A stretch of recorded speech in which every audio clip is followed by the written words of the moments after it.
আয়াত 10 ওয়াল্লাযীনা কাফারু ওয়া কাযযাবু বিআয়াতিনা উলাইকা আসহাবুন নারি খালিদিনা ফিহা ওয়া বিসাল মসীর।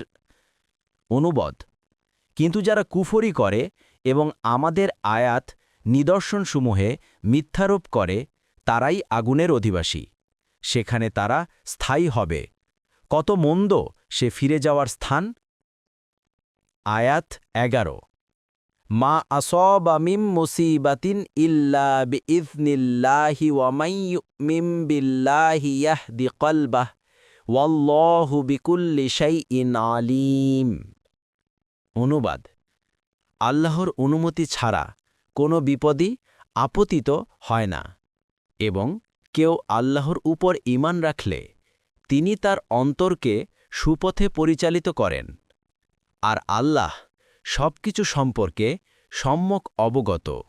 আয়াত 12 ওয়া আতিউল্লাহা ওয়া আতিউর রাসূলা ফাইন তাওয়াল্লাইতুম ফাইন্নামা আলা রাসূলিনাল বালাগুল মুবিন। অনুবাদ: আর তোমরা আল্লাহর আনুগত্য করো এবং রাসূলের আনুগত্য করো, অতঃপর যদি তোমরা মুখ ফিরিয়ে নাও তবে আমাদের রাসূলের দায়িত্ব শুধু স্পষ্টভাবে প্রচার করা।